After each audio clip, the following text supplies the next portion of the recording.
ఈరోజు నా రాజకీయ జీవితంలో మరచిపోలేనటువంటి ఒక అరుదైనటువంటి సుదినం.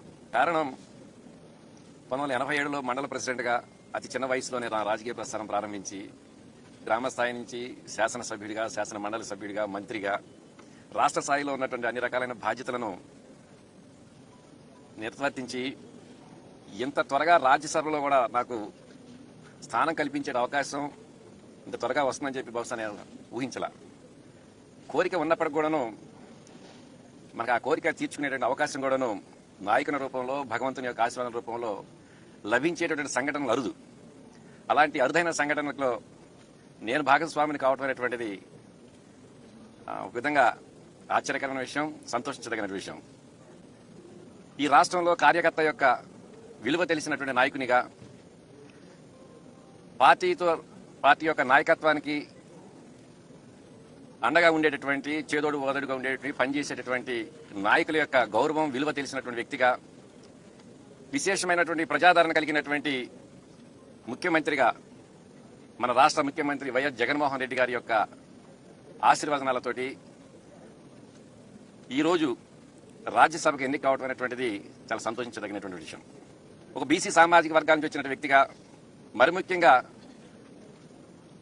అగ్నికుల క్షత్రియ సామాజిక వర్గం నుంచి రాష్ట్ర స్థాయిలో దేశంలోనే మొట్టమొదటిగా రాజ్యసభలో అడుగుపెట్టే అవకాశం జగన్మోహన్ రెడ్డి గారు ఈ సామాజిక వర్గానికి నాకు కల్పించినందుకు, బీసీ సామాజిక వర్గాలలో మరి ముఖ్యంగా కింద స్థాయి నుంచి వచ్చేటువంటి నాయకులను రాజకీయంగా ఏ విధంగా ప్రోత్సహించాలనేటువంటి విలువలు తెలిసిన వ్యక్తిగా ఈరోజు జగన్మోహన్ రెడ్డి గారు బీసీ సామాజిక వర్గానికి వచ్చినటువంటి నాకు, అలాగే పెద్దల బోసు గారికి, ఇద్దరికి అట్ ఏ టైం ఒక అవకాశం కల్పించడం అనేటువంటిది గుర్తించుకోదగినటువంటి విషయం.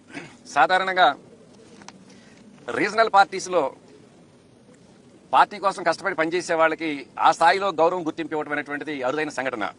అలాంటి అరుదైన సంఘటనకు శ్రీకారం చుట్టినటువంటి, తెరలేపినటువంటి నాయకుడు మన నాయకుడు జగన్మోహన్ రెడ్డి గారు. నా యొక్క రాజకీయ ఎదుగుదలకు అన్ని విధాలుగా నన్ను ఆశీర్వదించి ముందుకు నడిపించినటువంటి వ్యక్తి స్వర్గీయ శ్రీ వైఎస్ రాజశేఖర రెడ్డి గారు.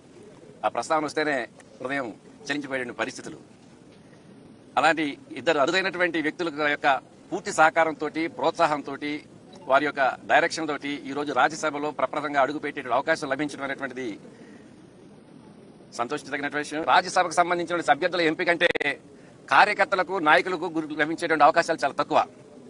ఒక ప్రాంతీయ పార్టీలో ఒక రాజ్యసభ సభ్యుడిగా ఎన్నిక చేస్తున్నామంటే అతని యొక్క తూకం ఎంత, ఏ స్థాయిలో ఆయన బరువు పలుకుతుంది అని చెప్పి లెక్కలేసేటటువంటి ప్రస్తావన పరిస్థితులు ఈ రోజు రాష్ట్ర రాజకీయాల్లో ఉన్నాయి. 4 రాజ్యసభ సీట్లు వస్తే ఇద్దరికి బీసీ సామాజిక వర్గాల వారికి అట్టడుగు స్థాయి నుంచి పార్టీకి మొదటి నుంచి కష్టపడి పనిచేసినటువంటి ఇద్దరు సామాన్య కార్యకర్తలుగా ఉన్నటువంటి మాకు జగన్మోహన్ రెడ్డి గారు ఇలాంటి అవకాశం ఇవ్వటం అనేటువంటి ఈ రాష్ట్రంలో ఉన్నటువంటి బీసీ సామాజిక వర్గాల వారందరినీ కూడాను గతానికి భిన్నంగా, గతంలో ఓట్ బ్యాంక్ రాజకీయాలకే బీసీ వర్గాలను వాడుకున్నటువంటి పరిస్థితులు పూర్తి భిన్నంగా రాజకీయంగా వీరిని కూడా ముందుకు తీసుకుని వెళ్లాలి అనేటువంటి